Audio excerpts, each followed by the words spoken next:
Hello दोस्तों, मेरा नाम है प्रज्ञा रंजन और मैं आज आप लोगों के साथ चैप्टर 1 नेचुरल रिसोर्सेज का क्वेश्चन एंड आंसर डिस्कस करने वाले। तो चलिए स्टार्ट करते हैं। तो question number 1 is fill in the blanks. The layer of ozone gas absorb dash rays that comes from the sun to the earth. तो पढ़ाया था मैंने आपको, क्या एब्जॉर्ब करता है ओजोन लेयर? हमारा यूवी रेज। इधर लिख देती हूँ मैं फर्स्ट का answer, UV rays which is ultraviolet rays. ठीक है।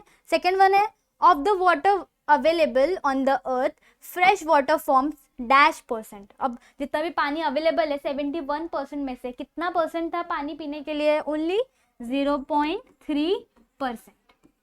ठीक है। Both dash and dash constituents are present in the soil.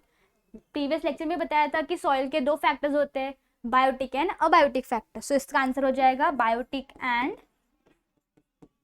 Abiotic factors. ठीक है। तो ये थे हमारे fill in the blanks. Next is why it is said that. अब ऐसा क्यों बोलते हैं उसका हम देखेंगे। The ozone layer is the protective shell of the earth. हम ऐसा क्यों बोलते हैं कि ओजोन लेयर हमारा प्रोटेक्टिव होता है, प्रोटेक्टिव शेल होता है? तो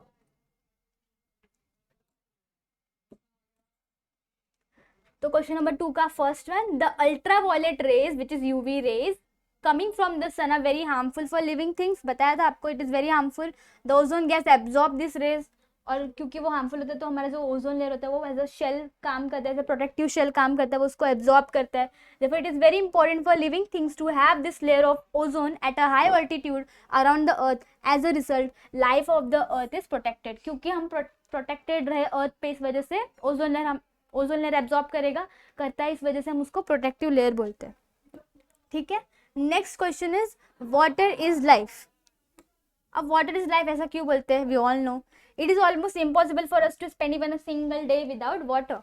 we need to drink 3-4 liters of water every day so that all our bodily functions run smoothly। हमें एटलीस्ट दिन में 3-4 लीटर्स तो पानी पीना ही चाहिए ताकि हमारी जो बॉडी अंदर अच्छे से वर्क कर सके। Other living things like plants and animals also require water, जैसे कि blood of animals they also require water, and जो प्लांट्स जो सैप होते हैं वो भी, उनको भी पानी चाहिए रहता है। therefore it is said that water is life। इसलिए हम बोलते हैं कि पानी is water is life. Next question is sea water is useful even though it is not portable. अभी सी वाटर यूजफुल है, जबकि पी तो नहीं सकते, लेकिन इट इज यूजफुल। तो कैसे यूजफुल है हम देखेंगे।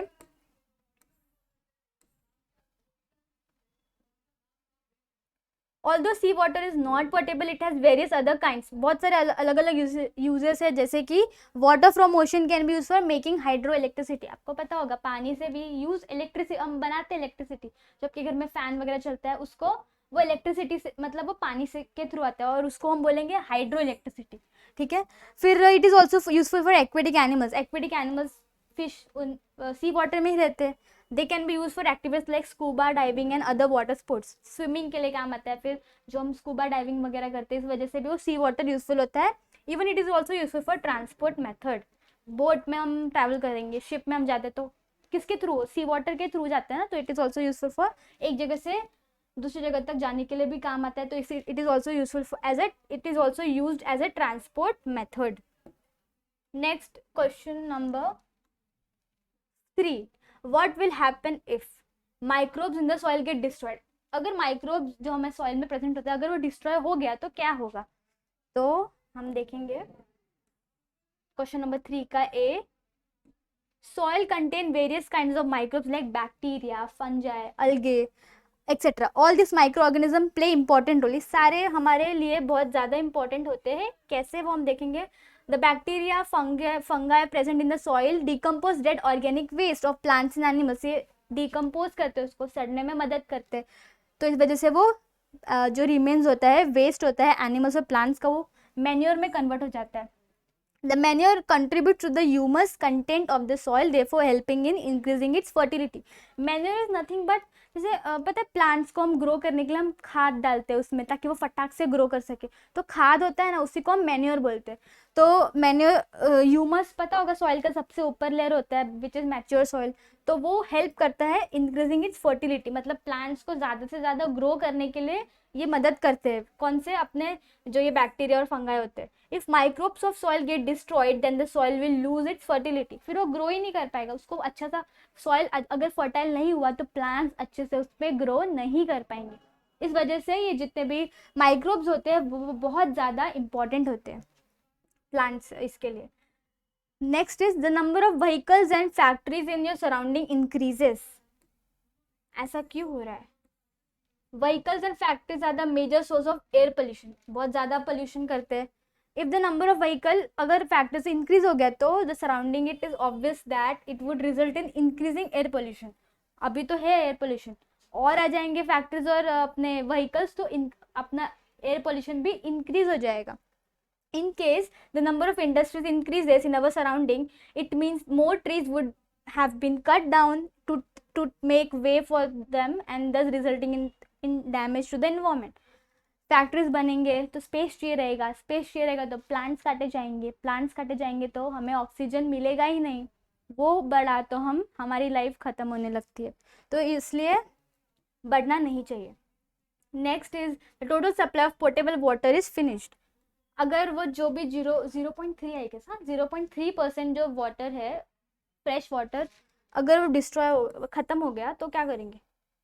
Water is required for the existence of living beings, like water is ज़रूरी, हमारे लिए बहुत ज़्यादा ज़रूरी होता है। If the total supply of portable water is finish then the life on the earth will end, हम भी ख़त्म हो जाएंगे, वो ख़त्म हो गया तो हम भी ख़त्म हो जाएंगे।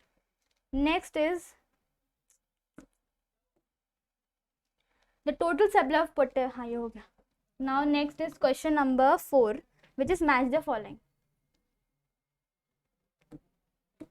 तो पहला है कार्बन डाइऑक्साइड। अब there are 4 options. Carbon dioxide क्या होता है? जनरेशन ऑफ सॉइल तो नहीं होता, रेन नहीं, plants and animals, food production. Plants आपको पता है कार्बन डाइऑक्साइड लेती है फूड बनाने के लिए, तो फर्स्ट का आंसर हो जाएगा C. Next is oxygen. Oxygen अपने कंबिशन, जलने, लाइक कंबिशन जब होता है air and water, oxygen like air में अगर कुछ जल रहा है तो जैसे कि वाटर के साथ साथ एयर ऑक्सीजन चाहिए रहता है, तो किस वजह से वो कंब्यूशन में हेल्प करता है, तो ऑक्सीजन सेकंड का आंसर हो गया D. Next is water vapour. Water vapour is for rain, water vapour नहीं हुआ तो रेन भी नहीं होगा। और फिर microbes is generation of soil. तो ये हमारा फर्स्ट का आंसर हो गया सी, सेकेंड का आंसर हो गया डी, थर्ड का आंसर है बी और फोर्थ का आंसर है ए। ठीक है, तो ये था हमारा match the following. Next is name the following. अब इसके 2-3 आप 2 नाम दे दो या 3, जितने मार्क्स का रहेगा उसमें डिपेंड करेगा। 2 मार्क्स है तो आप 2 एग्जाम्पल दे सकते हो। तो कंस्टिट्यूएंट्स ऑफ द बायोस्फीयर बताया था मैंने आपको 3 इंपॉर्टेंट, और मैंने ये भी बोला था कि ये तीनों बहुत ज़्यादा इंपॉर्टेंट है, तो देखो ये नेम द फॉलोइंग में भी आ सकता है। तो what are the constituents of biosphere? अपना एटमोस्फियर, हाइड्रोस्फीयर एंड अपना lithosphere. Next is biotic constituents of soil. What are the biotic constituents? Micro organism and insect, ये बायोटिक कंस्टिट्यूएंट्स हो गए। अब बायोटिक पूछा तो आप लिख सकते हो रेन लिख सकते हो, फिर आप विंड लिख सकते हो। ठीक है, next is inert gases in the air. Inert gases कौन कौन से हो गए आपके?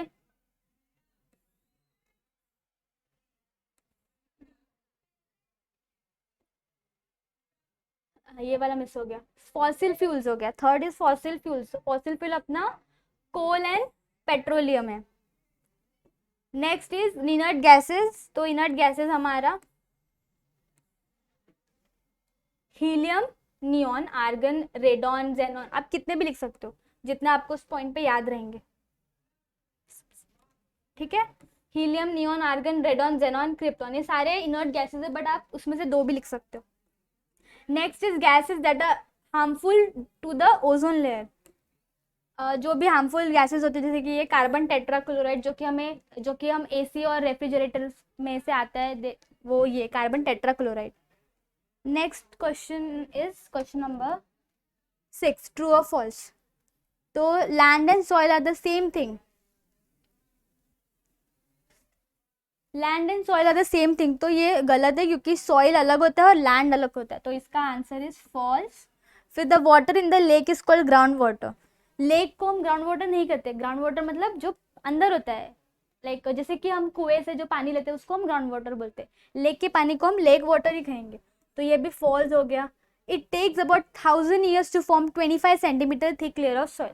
25 नहीं, 2.5 लेयर थिक होता है, तो ये भी फॉल्स हो गया। Next is radon is use in decorative lights. ये भी फॉल्स है, रेडॉन हम डेकोरेटिव लाइट्स के लिए नहीं यूज करते। Next is question number 7, answer in your own words. आप मैंने जो दिया है आप वो भी लिख सकते हो, या आपके पास कुछ अच्छे आंसर्स होंगे, अच्छे पॉइंट्स होंगे मेरे से भी अच्छे, तो आप वो भी लिख सकते हो, ठीक है। Explain with the help of diagram how soil is formed. तो आप डायग्राम के लिए लाइक ऐसे छोटा सा कुछ बना सकते हो, फिर आप उसको लेबल कर दोगे तो वो आपका डायग्राम बन जाएगा, और आप इसको एक्सप्लेन कर देना फिर कि सबसे ऊपर वाला, पहले तो formation is a natural process, फिर सबसे ऊपर वाला लेयर क्या हो गया, फिर ये हीट कोल्ड और विंड की वजह से वो क्या अपना बेड रॉक होता है वो ब्रेक हो जाता है, फिर पीसेस क्या क्या होते हैं, सैंड सॉइल वो सब होते हैं, इवन माइक्रोब्स और वर्म्स भी प्रेजेंट होते हैं, और जो रूट्स होता है वो भी ब्रेक करता है, फिर आप ये डायग्राम बता सकते हो, ठीक है। तो this is what formation soil, मतलब कैसे सॉइल फॉर्म होता है आप वो उस तरीके से बता सकते हो। Why is there a shortage of water even though it occupies about 71% of the earth surface. 71% होने के बाद भी क्यों पानी का कमी होता है, क्योंकि हमको पता है 71% में से भी सिर्फ 0.3 यूज होता है पीने के लिए। तो अगर हम इसको आंसर में लाइक पॉइंट वाइज लिखे, देखो आप जितना अच्छे से प्रेजेंट करोगे ना, पॉइंट वाइज लिखोगे ना, उतने अच्छे आपको मार्क्स मिलेंगे, क्योंकि आपका पेपर उतना अच्छा दिखेगा। तो आप ऐसे पॉइंट वाइज लिख सकते हो। पहला पॉइंट इज वाटर ऑक्यूपाइज, पहले लिख सकते हो, but it is not portable water, पीने के लिए नहीं होता वो 71%। Most of the water is available in the form of sea, ocean. फिर आप बता सकते हो 75% में से भी आधे तो ओशन का पानी होता है, आधा फ्रोजन पानी होता है, जैसे कि फ्रोजन में होता है। फिर ग्राउंड वाटर को भी we can not use for drinking purpose. फिर आप बताओगे लास्ट में कि ओनली 0.3% पानी जो होता है वो पीने के लिए होता है, इस वजह से, ठीक है। तो next question is what are the various constituents of air, right their uses. तो आप आपके टेक्स्ट बुक में ही ये चार्ट दिया है, आप इसका लिख सकते हो। ऑल्सो अब ये डिपेंड करता है, आपको अगर 4 मार्क्स की हो तो आप सिर्फ 4 का लिख दो, या ज़्यादा मार्क्स की हो तो आप पूरा ही लिख दो। तो ये सारे अपने यूजेस हो गए। Next is why are air, water and land considered to be valuable natural resources. तीनों ये इंपॉर्टेंट क्यों है, वाई इट इज वैल्यूएबल, क्योंकि फिर आप एक एक करके लिखोगे कि इंपॉर्टेंस ऑफ एयर लिख देना, वाटर लिख देना और लैंड लिख देना, और फिर उसको पॉइंट वाइज उसको अच्छे से प्रेजेंट करना है। तो पहला आप एयर का देखेंगे तो the importance of air can be understood by the fact that earth supports life because of the presence of this air in our surrounding. It is required for various biological function. हम सांस लेते हैं, respiration करते हैं, तो हमारे जितने भी अंदर के बायोलॉजिकल फंक्शंस है उसके वो उनको ज़रूरत होती है एयर की, तो इसलिए इट इज़ इम्पॉर्टेंट। फिर हम वाटर का अगर हम करेंगे तो वही जो प्रीवियस क्वेश्चन में यही आंसर लिखा था ना कि 3-4 लीटर्स पीना चाहिए। फिर एनिमल्स को भी ज़रूरत होती है, इस वजह से वाटर को हम लाइफ कहते हैं। फिर हम लैंड का लिख देंगे कि हम जितने भी लोग हैं वो हम लैंड पे रहते हैं, तो वो हमको शेल्टर प्रोवाइड करता है, तो लिख सकते हो टेरेस्ट्रियल एनिमल्स रहते हैं। फिर डिग ब्यूरोज, फिर हम इंसान माइनिंग करते हैं, फार्मिंग करते हैं, ठीक है। और फिर हमें क्या क्या मिलता है, मिनरल्स हो गया, क्रूड ऑयल हो गया, ये सब हमें मिलता है। तो ये था हमारा क्वेश्चन नंबर 7, लास्ट क्वेश्चन था। वीडियो पसंद आएगा तो लाइक करना, चैनल को सब्सक्राइब करना मत भूलना, और अपने दोस्त के साथ बहुत सारा शेयर करना। और अगर कोई भी डाउट होगा तो आप कमेंट सेक्शन में कर सकते हो। वीडियो अगर आपको PDF चाहिए तो आप टेलीग्राम चैनल ज्वाइन कर सकते हो, लिंक आपको डिस्क्रिप्शन में मिल जाएगा। Thank you.